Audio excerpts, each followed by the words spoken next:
Let's do this, Dr. Long. All right, let's get this rolling. So I want to first just note that today's Instagram Live event is part of the YWCA Glendale Pasadena Stand Against Racism Challenge. It's occurring from April 4th through May 5th, so we have 5 days under the belt. The event's designed to educate, illuminate, and ideally inspire all of us individuals to act in ways that can advance a more just and equitable community. So our thanks from Saybrook University for letting us be part of this wonderful challenge and the experience, to our YWCA friends for the opportunity to partner on this. So before we get started, we need to introduce our amazing interviewee, so to speak, Ms. Cassondra Jackson. We're fortunate to have her here. She's a PhD student here at Saybrook University. She's also a community education and community activist on the East Coast. She belongs, if you will, to our College of Integrative Medicine and Health Sciences and is doing fabulous research and development work there. And she's here today to help us unpack and shed light specifically on that hot topic that's all over the United States right now and kind of going all across the globe: critical race theory, as well as race, anti-racism efforts, and practicable, actionable things we can all do to live into our best selves. She's been instrumental in her work with supporting the research being done by the YWCA, and she herself is immersed in numerous activities and educational initiatives that would make anyone's head spin. Honestly, I don't know how she keeps it all together, but she does, and it's impressive to say the least. Cassondra, would love for you to take a moment to tell us about yourself, a little bit about your background, what brought you to Saybrook University, how you got connected with the YWCA, all of that good stuff. So take it away. Yes, thank you for those wonderful and kind words, Dr. Long, as always. I found Saybrook because I was looking for a holistic program. I unknowingly became an integrative practitioner to where I was interested in a lot of different things and approaches to healing, a lot of them more natural. And so as I was looking for programs, I typed in holistic psychology, and then Saybrook's mind body medicine program popped up. And then their integrative mental health specialization was like, hey, Cassondra, we're here for you. And so I came on board. It had everything that I was wanting and doing, and then some. So I found my home, or my home found me. It goes both ways, right? And That's so right. that really led to becoming more active with the school. I had worked in mental health and community mental health for over 10 years, and so I had witnessed a lot of disparities and inequities there. And so once I started becoming more involved with Saybrook and the diversity luncheons and the anti-racism collaboration, and then the Justice, Equity, Diversity, Inclusion Council, it really was like, hey, this is the work that we need to do for the betterment of the communities and the people that I serve. And so that is what led me on this journey to where I am now. That's fabulous. That's fabulous. And maybe just a little bit about how we came connected with the YWCA, because you were instrumental in that as well with our registrar and other fabulous team member, Crystal Ishihara, Dr. Ishihara. So maybe just a few words about that. Mm-hmm. Yes, so our beginnings with YWCA Glendale and Pasadena was last year during the 21-day anti-racism challenge. And so with that, we helped with the research portion of it, the surveys pre and post for the challenge. And there it just provided a lot of insight into where we are and where we need to be. And it was really inspirational for a lot of people who took the challenge, and they got to learn a lot of things about redlining and implicit bias and things like that. And it really was life-changing to a lot of people. And so I'm happy that this year we can continue our amazing work with them, because they're just a great group of people and they're doing a lot for the community. So it's truly an honor to continue our partnership with them. Yes, indeed. Yeah. And Tara, if you're watching, Tara is the CEO. Tara, thank you for everything you're doing, and the staff, Fabiola, Carolyn, everybody. Thank you so much for all of the work you're doing now through the month and ongoingly. So happy to be with all of you. So, Cassandra, let's kick this off, if you don't mind. With we're going to do some Q&A with you, and hopefully we can dig in a little deeper into this idea of critical race theory and what it's all about. So, let's start with the basics. What is and what isn't CRT or critical race theory? Yes, indeed. Yes, indeed. So critical race theory is a academic and legal framework that it provides the platform for how racism is embedded into our systems, our policies, our institutions, and it continues to create differential outcomes among the population. And so in doing so, it reproduces inequalities. And so right now you see a lot of people where they say, oh, it's anti-American or it's anti-white. That's not the case at all. It's not focusing on like an individual's biases and prejudices and things like that, although that is a part of maintaining the system. But critical race theory is looking at the systems, the institutions, the policies, the laws that are deeply, that we uphold and are deeply embedded in our society. And it just says, hey, look at these equalities. What can we do about them? And so I think that's part of it. Yeah, that's it. What can we do? And it's things that we must know in order to move forward. Yeah, that's a great definition. And it was beautifully stated. I mean, I think that captures it right there. So, there's a lot of, as we know, myths and misunderstandings around what it is. And I think sometimes to help us understand what CRT is and isn't is using real tangible examples. And when you and I have talked in the past, just having conversation, you've pulled up some amazing examples. So maybe share with our Instagram Live audience some thoughts that you have around those examples. So I will use, and although critical race theory, the framework can span over all different systems. So that could be education, the judicial and legal system, the healthcare system, housing. So just to provide some examples of the legal system, like back 1700s into the 1800s, there were slave codes and slave laws that specifically supported slavery and the practices and the treatment of those who were enslaved. For example, the Georgia slave laws. Those said that all Negroes, Indians, mulattoes, or mestizos here and now shall thereafter be in province, and their issue or offspring will forever be absolute slaves. And so this was an actual law that supported the enslavement of people. Even moving a bit forward, you had the Indian Removal Act of 1830 that forcibly removed Native Americans from their homeland. Then move forward a little bit more into the Emancipation Proclamation, and it was issued and abolished slavery, but then you saw a rise in other laws and practices like Jim Crow laws, which it was like, okay, yeah, we've abolished slavery, but we're going to still enforce racial segregation and it still created that divide among the population. And so you have all these different laws, but if you look at like the Constitution or the Declaration of Independence, you see things like all men are created equal, or life, liberty, and pursuit of happiness. And so it's like, okay, it says this, but this is what's really happening. And the laws and those systems are still impacting us till this day. Even though they have changed and evolved, it's still here though. And so that's what one way that it shows up in the law side of things.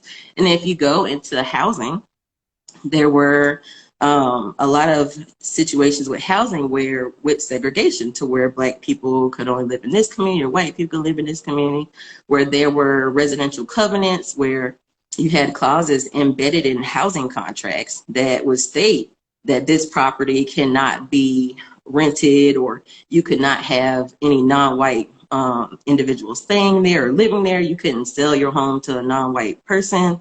So some of those were still in housing contracts. They're still today in some places, right? Yeah. Right. Yeah. And so it just shows that how that racism is still embedded deeply in our systems. And critical race theory is like, hey, let's look at these things these things are still present, and this is not promoting equality. It's not making the life, liberty, and pursuit of happiness, dream for everyone. It's still creating that divide. Yeah, it's a great way to put it. I think you captured that beautifully. And not to put too fine a point on it, so all of these laws, right, from the slave codes back in the 16 and 1700s all the way to redlining and covenants and real estate to a lot of other unstated laws or local ordinances and state regulations, all are designed to do just one or two things, and those two things aren't very good, which is to advantage one group of people, white folks, to the disadvantage of others. So I think you said it really well, right? We can't live into our constitutional values if we're creating laws that say this group can't have those privileges and rights. Is that fair to say, do you think? Yes, that's definitely there. And you see it today still. Like, for example, when former President Trump had enacted the equity gag order where he prevented the discussion of racial sensitivity trainings in federally funded businesses and contracts. And so that was basically saying, like, we don't want to talk about this. We're not going to talk about this. You go on. So once again, it's just like, we can't move forward unless we confront these inequities and talk honestly about them. So. Yeah, really, really good point. And, it's interesting, just in the last 3 days, I was thinking of you in the run-up to this event. Places like VMI out in Virginia and others are dealing with blowback from some of their alumni for teaching CRT in the classroom. And the superintendent of VMI was saying, we're teaching folks diversity, equity, and inclusion. We're talking about a new day and age for the military, for example. We want to help folks understand that we're all working together towards common cause. And it really illustrated the point that there's a lot of fear, a lot of anxiety around the CRT boogeyman, right, if you will. And how does that manifest itself? How does the media play a role in this? What's happening kind of collectively that's driving this? And any thoughts on that from you? Yeah, so there is this kind of fear and misinformation campaign that's going on, and it varies from different parties, but and I'll use Christopher Rufo. Everyone knows in this line of work that he is a big anti-CRT supporter. And so and he posted, and he's not shy about it at all. And he actually posted on his Twitter that the goal is to have the public read something crazy in a newspaper and immediately think CRT. And he goes on further to say, we have decodified the term and will recodify it to annex the range of cultural constructions that are unpopular with Americans. So it's just it says right there that he's purposely creating that confusion and demonizing critical race theory instead of exploring its merit. And so that's what we see a lot of. And the media is really the vehicle. That's how a lot of us get our information. And it could be, media is vast. So it could be newspaper, it could be a lot of digital or even social media. And so you see these kind of campaigns and a lot of fear mongering as well in the language that they use, like, oh, it's going to indoctrinate your children, or, oh, it's going to create this and that. And that's really not the case at all. And so that's part of where that fear comes from, is the propaganda that a lot of conservative outlets are pushing. Yeah. And conservative and other outlets, for that matter. Yeah. So we're seeing that spill over even in moderate communities, right? Like politically moderate communities. Yeah. I think Loudoun County, Virginia, right? Yeah. Yeah, and it's becoming more so, especially now, as you see a lot of states changing legislation or creating legislation that would prevent people from talking about concepts. So as you can see there, one of the kind of strategies is to lump all these different things in with critical race theory. So like your diversity, equity, inclusion trainings, they're lumping it in with critical race theory, or just any type of race-based discussions they're trying to lump in with critical race theory to demonize it instead of exploring, okay, what is this? How is this? Is this really, how is this showing up? So it's like, no, we're not Yep. even going to talk about that. Don't talk about that at all. No, that's a really good point. So let's dig into that, because the schools are like ground zero for a lot of this discussion, right? And, when folks talk about CRT being infiltrating the schools, right, and like a thief in the night, what they're really talking about, is anxiety and resistance. It seems like, to me anyway, maybe I'm sure you have some thoughts on this, to teaching topics around social emotional learning, social justice, history of slavery, racism in general. I guess, is it, maybe start with this question: is it the school's job to teach these and other topics? And if so, what does that look like, and how do we advocate to educate on these? I think what you and I would agree with are essential topics, whether it's K-12 or university. Yes, and like starting out, critical race theory was not in K through 12 education. Right. That's what it's being pushed as now. That's the narrative that's being pushed. But it wasn't. Critical race theory it was in the legal school, in law schools, in higher academia. And so, but I think the kind of trend here, why this is here now, because critical race theory is nothing new. It's been here 30 plus years, being taught in higher ed. But where you see now, I would say within like the past 2 years, you've seen this real big uptake in critical race theory. And that is part due to the 2020 election, as well as the death of George Floyd and many other Black Americans. And so what those deaths brought were a lot of involvement with social justice and racial justice movements, where you see a lot of protests that were happening. Those protests were involving people of all different colors and backgrounds coming together because it was more evident, like, oh my God, this is happening. And then people were exploring the history more and starting to question things. So it was really like a unified, like, banding together of different groups of people for these racial justice causes. And so then once that started happening, that's when you see like the executive order come out to try to create a divide. They're like, nope, no discussion of race, you guys back away. But then you start seeing an increase in different laws around protesting, around voting, because in that 2020 election, you had a high amount of voter turnout, especially among the Black and African American population. And so now you're seeing more laws with changing voting lines or changing voting districts. Laws against protesting and now laws in schools with critical race theory and divisive concepts and things like that.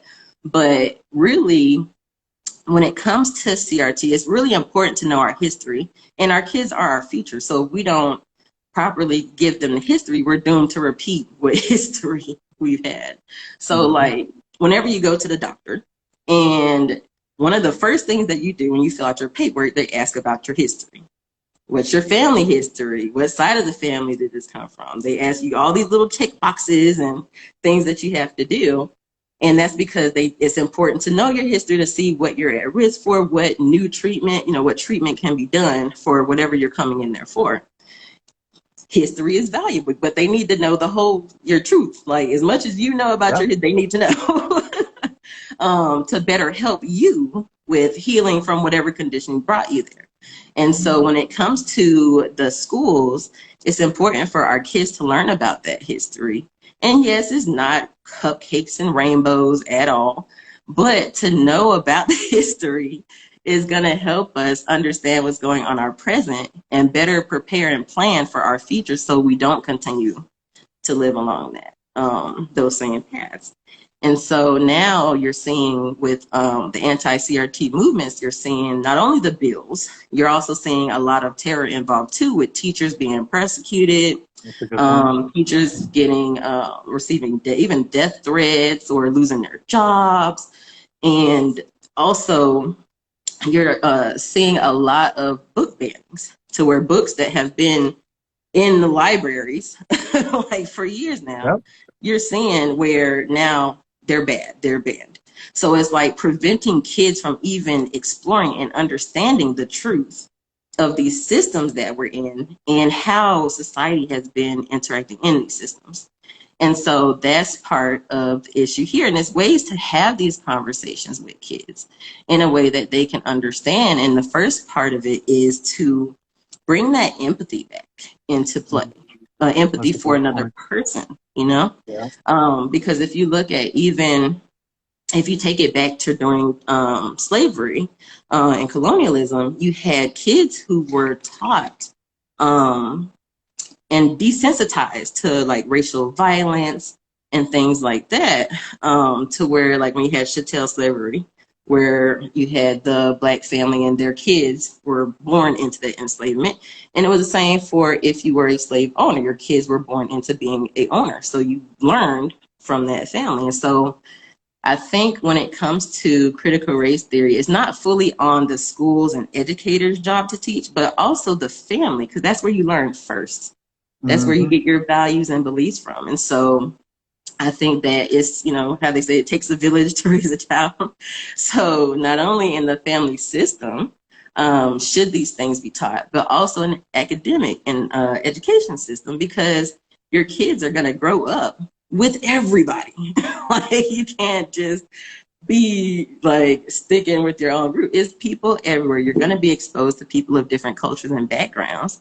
And if we lay the foundation of teaching our kids the truth now, as they grow older, they'll be able to have more empathy and be able to be more supportive and open to, you know, working with other people of other backgrounds. Yeah, So hopefully no, that's that answer that tapped on your question. you get an A+ on that one. So, you know, I'll talk to your dissertation committee. I think you'd bypass that. There you go. That was terrific. And for those of you who are on the Instagram live feed with us, we want to encourage you, if you have questions, hit the like button if you like stuff, add a comment. Happy to respond to those as we go and maybe at the end. So, you know, feel free to interact with us too, and specifically with Cassondra, because she's our resident expert here today. So really fabulous job on that. When you and I were talking a few weeks ago, you know, Saybrook has a lot of human service related fields like psychology, counseling, and others. And one of the things you had mentioned was this idea that, you know, as we talk about parents and communities really at odds with one another over these topics being discussed in schools, you came up with the idea of therapy, right? And how both parties need to fully understand and acknowledge our past roles and our issues. And you alluded to this with the topic of, like, if you do a medical evaluation, you got to talk about your history. And I thought this thing about therapy was particularly cool, how you raised this. And, you know, can you talk a bit more about how it relates to this topic, whether we're talking with individuals that, like friends and family, to whole communities? So have at it. We'd love to hear it. Yes. So I likened it to like when you're in a relationship or a marriage, and if things just aren't working out, you're not seeing eye to eye, and so you go to counseling or get marriage therapy. Well, if one person decides they don't want to go and the other person is open to going, that doesn't work for good marriage and couples therapy, because only one person is focused on the healing. So in order for us to collectively heal, both parties have to be willing to go to discuss the past, to discuss the history, to discuss previous traumas, to really dive deep into themselves and the way they operate, and share that experience with the other person. So it has to be like this collective goal to work towards healing in order for us to truly work towards healing. It can't just be one-sided with only one person going to like the marriage counseling. One person cannot be the only one trying to save it, right? Yeah. So it takes both parties to really be open, be vulnerable, be willing to become open-minded and make changes to yourself, to your lifestyle, to the way that you approach life, so that you can, you know, work towards that collective healing and your collective goals. That's a really great point. And, you know, when we talk about that collective healing, right, it's giving a name to what happened in the past, right? You know, understanding and saying, this happened and it didn't happen long ago, right? I mean, slavery, yes, it was a long time ago, but not really all that long in the grand scope of human history. Jim Crow, really, right up until the 1960s, we had lawful lynchings up until 1965, right? Right. So it's that kind of stuff that I think, to your point, and it's so beautifully stated, Cassandra, like we got to come to the table and talk about these things and honor the history, clearly pulling this back and saying we all have a role not only in understanding it, but in working together to move that forward.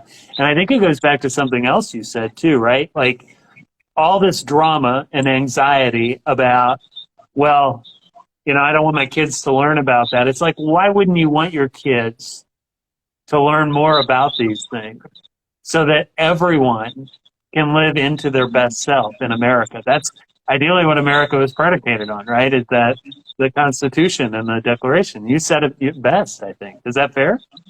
Yeah. We have to confront these truths. We have to.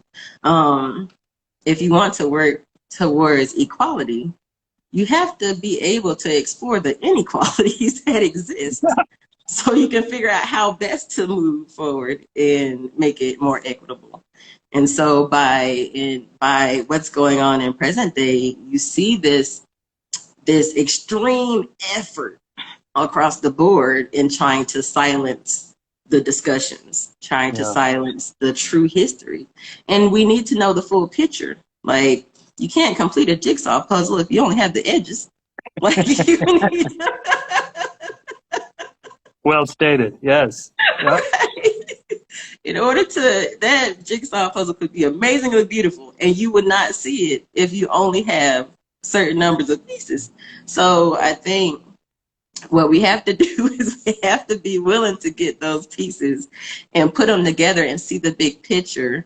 And then once we see it, we can say, okay, so let's paint a new picture, a better picture than what we have here. Right? That was nice. Yeah. Yeah. As they say, you're hitting home runs like all day today. That was a really great way to put it. No, really, really fabulous. And I think, it kind of leads me into, with all the anxiety all over the place right now about CRT, racism, anti-racism, cancel culture, everything in between. There are some really positive things happening across the board to help bring people together. Not least of which is the Stand Against Racism Challenge that's Yes. happening with the YWCA, Glendale, Pasadena, April 4th through May 5th. And you are like embedded. This is why my head spins every time I talk to you. You've got like 5,000 things you're doing every day, and it's really cool. So maybe you could also talk to us about how some of these events people might be able to engage in can help with understanding, having deep discussions around race and racism and general healing as a country, as a community. And you're doing a lot of great stuff. So, maybe give the audience some information. Yes. First information, if you have not registered for this challenge and accepted the challenge, do so today. Like, first finish listening to this discussion, but immediately afterwards, go ahead and register, because I still want you to pay attention. There you go. Immediately go and register for this challenge. Accept the challenge today. And so that could be the start, because you will also get a lot of good resources, information as well. So another kind of thing I'm involved in is Equitable Dinners Atlanta.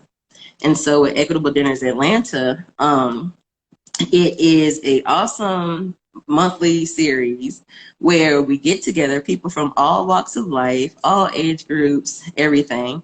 And you kind of have a seat at the dinner. Now, pre-COVID, it was in person, to where you would have a facilitator, and like a group of people would go to the facilitator's house and they would break bread. You had a delightful dinner, and you would discuss topics around racial justice and social justice with each other. And it really provides that opportunity to have those courageously different conversations. And so now that, once COVID had been moved to an online version, which was really cool because it allowed for that expansion. So now you see people from different states and sometimes different countries who are sitting at the table with you. And so I absolutely love being being a volunteer facilitator for it and having the breakout groups. So like in the start, there would be a performance piece that you can watch, and then it would move into a discussion on the topic for that event. And then in the breakout groups, you kind of discuss how you're feeling about these racial topics. For example, one of the recent ones that we've been focusing on is Truth from the Soil. And so we were going into, it's an organization called the Remembrance Coalition. And what they do is they go to his sites where there have been lynchings, and they collect the soil. They do a ceremony honoring that person. They speak the person's name and they tell their stories. And so that's one of the topics that we've been exploring. And so it's wonderful to be in the group and just talking to different people about it, and everyone just acknowledging like either things that they didn't know or they didn't know that what was feeling, where are they feeling it in their body. So it's like really getting people to tune into other people's stories. And that's where that's part of what we're going to need in order to heal, is to be willing to tune in and empathize and understand someone else's story and experiences that are different from yours. And so in that group, one of the final questions that we discuss is, how do we heal? Who benefits from the healing? How do we move forward knowing that we know? And everyone discusses like action steps that they do. They share resources, books, and it's just an amazing experience. Like, yes, this is what we need. So that's one of the many things that I do outside of it, but it just shows you the importance of having these discussions and just being in community with someone, regardless of their age, background, culture. And so that's, like I said, that's just one of the many things that I do. I've participated in some events with the King Center and their Nonviolence 365 training, which really delves into Dr. King's approach to working in those times of a lot of racial discord. And so with that, it kind of helps you they teach a lot about the history and the importance of knowing the history, but how to come together and have conversations and it not be a debate. It be a collaborative experience of discussion, of coming together. And so I think, and those events are free as well. So, and of course they do have trainings as well that you can go to for a nominal fee. But ultimately, one of the things that has really catapulted me is just having that call to action. Like, what can I do on my end to better everyone? So that led me to becoming more involved with these different events and organizations. Another one that I volunteer with is the African American Policy Forum, in which Kimberly Crenshaw is the co-founder. And there, in her hashtag Truth Be Told campaign, it goes into the history with a lot of different people from different groups, like the American Civil Liberties Union, the NAACP. And so you are able to get different viewpoints on these topics and on how they're manifesting in our communities, on how these laws are going to impact our children, us, in our futures. And so, so that just kind of just led to this whole kind of, what can I do? Where can I fit in? What legacy can I help create and leave for the generations that come behind me so we can continue moving forward? So I think it should be said to this audience, like this is exactly the type of student we hope to have at Saybrook. Merging scholarship, but also it's not like your head is just in the books. You're doing the work, right? You're in it. You're learning. You're contributing. You're helping contribute to change, right? And actively, both for yourself and your community. I just think it's fabulous. So I want to go public today because I looked into those equitable dinners after you talked about that with me a few weeks ago. And I thought, Saybrook should be doing that every month, if not every week, and hosting those. So everyone stay tuned. But Cassondra, you were the muse behind our university adopting that going into our next year. So we're going to be hosting those. So we may ask you to help out on, themes and all that good stuff. But I think the other piece that kind of comes together with all of this is that everything that you've talked about, most of this stuff is free. It's accessible. You Yes. can do this. You have the tools and resources for yourself, your family, your community. And what Cassandra is saying here is go look at the stuff. Go do the stuff. Take part in it. At least just open your heart and your mind to learning more. And really, really great examples, Cassandra. Thank you so much for your insights today. We really appreciate you and all you bring. The focus and experience, your passion, your mind, all of those things are fabulous. Truly incredible. And we look forward to working together more with you, with the YWCA Glendale Pasadena, YWCA USA, and so many other folks. Cassandra, do you want to say a few parting words and you take us out? Yes, yes, yes. So action steps. Going forward, and this is for everyone out there in the multiverse. One question I would say is to ask yourself is, are you a bystander or are you an upstander? Oh, good one. Isn't it though? Isn't it Mm-hmm. though? So bystanders usually sit on the side. They're usually silent. They'll see something, and even though they feel it's wrong, they will keep to themselves, and that's it. That upstander, though, the upstander is going to see it, and they're going to call it out, and they're going to put action behind it. And so, Yeah. finding ways to take action, like, yes, I do a lot, and some people may not be able to do a lot, but there are things you can do. Whether you are participating in an event with the organization, reading good books. I know not everyone's a reader, but there are some good books out there, like The Sum of Us or Birth of a White Nation, or even the book Cast is one of the ones that I'm reading now, by Isabella Wilkerson. So like there's things that you can do, but also having these conversations with your family, your friends groups, and just getting a better understanding of like your own values, beliefs, and biases, and how you're showing up for others of different cultures and races. I think that's definitely gonna help with the process. And even with working with kids, and you go, of course, use age appropriate language.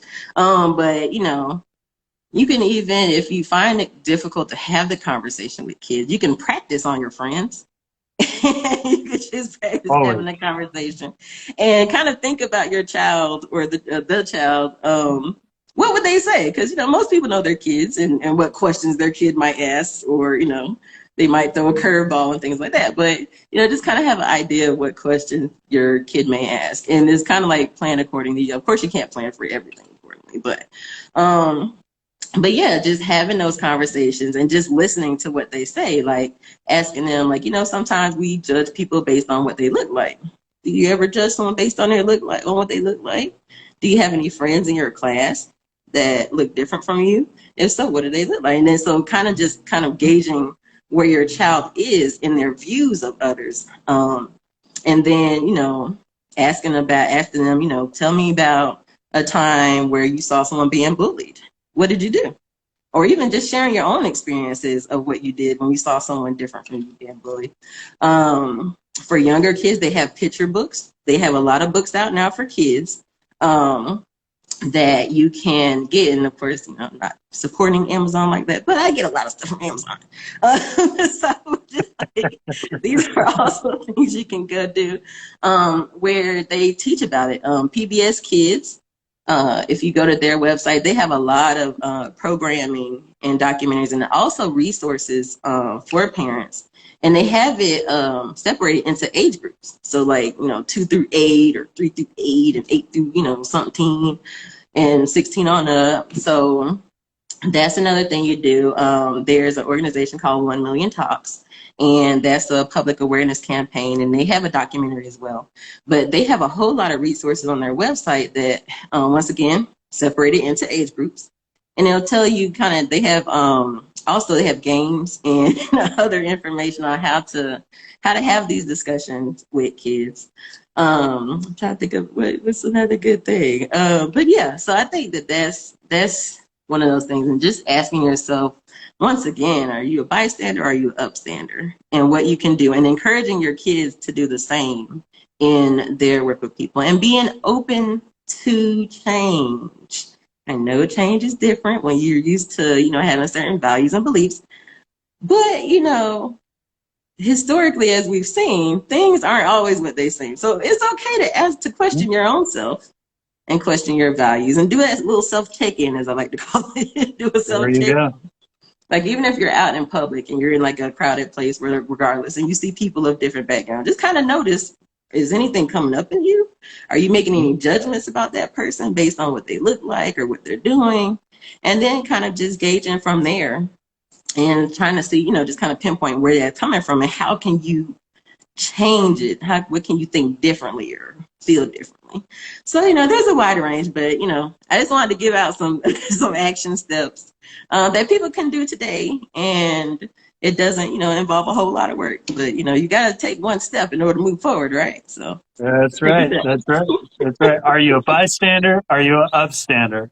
Yes. That's a title of this talk, I think, at this point, right? Yeah, I think. Thank you again, Cassandra, and thank you to the YWCA Glendale, Pasadena, and thank you to all of our friends and colleagues at Saybrook University. We'll be signing off here, but everyone give a lot of love and applause to Cassandra here today on the Instagram live feed. Thank you, Cassandra. Thank you. Great to be here. And don't forget to sign Great up to for the be. challenge. Accept the challenge today. Go ahead now. Accept the challenge. It's easy. Register today. All right. Goodbye, everybody. Goodbye.